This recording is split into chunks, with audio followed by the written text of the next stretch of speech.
ini memungkinkan diri untuk mempunyai minat belajar, mencapai prestasi belajar yang tinggi.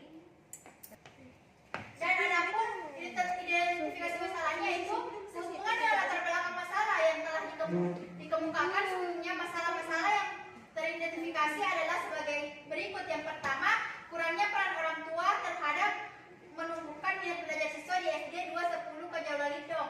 Dan yang kedua, bagaimana cara menumbuhkan sikap minat belajar siswa dengan keteladanan guru di SD 210 Kajaulalidong. Dan yang ketiga, kurangnya minat belajar pada siswa di SD 210 Kajaulalidong. Dan adapun batasan masalahnya, yaitu mengingat banyaknya permasalahan mengenai peran orang tua dalam meningkatkan belajar anak di sekolah dasar, maka peneliti dalam penelitian ini hanya akan membahas pada peran orang tua dalam menumbuhkan minat belajar anak di sekolah dasar, yaitu peran yang dilakukan oleh orang tua dalam menumbuhkan minat belajar anak dan faktor apa saja yang mempengaruhi minat belajar anak. Dan adapun rumusan masalahnya, yang pertama yaitu bagaimana peran orang tua dalam menumbuhkan minat belajar anak di SD 210 Kajaulalidong. Dan yang kedua, faktor-faktor apa yang mempengaruhi minat belajar anak di SD 210 Kajaulalidong. Dan adapun tujuan kegunaan penelitian, yang pertama yaitu untuk mengetahui peran orang tua dalam menumbuhkan minat belajar anak di SD 210 Kajaulalidong. Dan yang kedua, untuk mengetahui faktor apa yang mempengaruhi minat belajar anak di SD 210 Kajaulalidong. Kegunaan penelitian yang pertama, secara teoritis, penelitian ini dapat dijadikan sebagai bahan kajian terhadap perkembangan peran orang tua dalam menumbuhkan minat belajar anak di sekolah dasar. Dan yang kedua, secara praktis, memberikan sumbangan pemikiran dan pemahaman kepada para akademisi, mahasiswa, dan masyarakat pada umumnya dalam memahami peran orang tua dalam menumbuhkan minat belajar anak di sekolah dasar.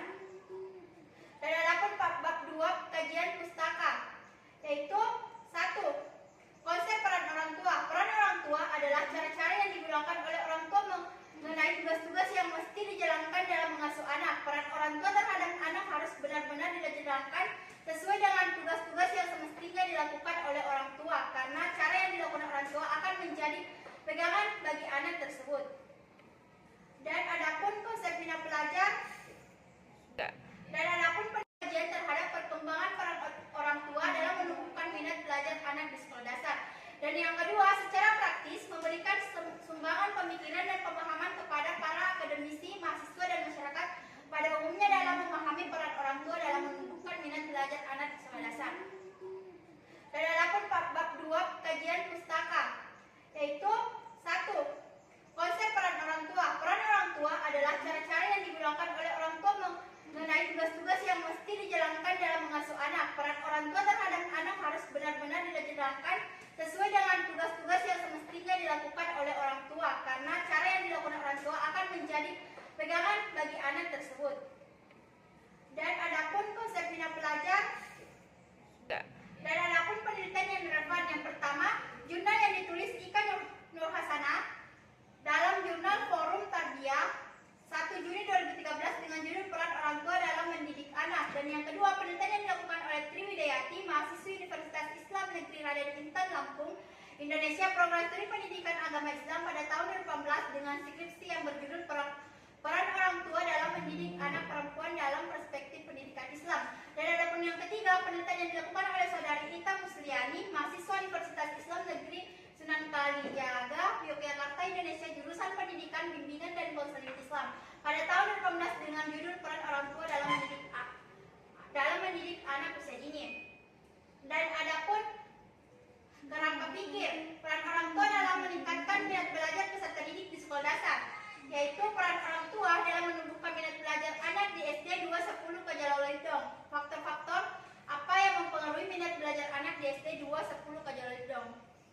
Dan yang bab 3 yaitu metode penelitian. Agar penelitian ini lebih terarah serta sesuai dengan tujuan yang diinginkan, maka penulis menggunakan jenis penelitian lapangan. Penelitian lapangan dilakukan dengan peneliti secara langsung, penerapan perundang-undangan, serta melakukan wawancara dengan beberapa responden. Penelitian ini kualitas merupakan penelitian yang temuannya tidak diperoleh melalui prosedur statistik atau bentuk hitungan lainnya, tetapi pada prosedur analisa non statistik. Prosedur ini menghasilkan temuan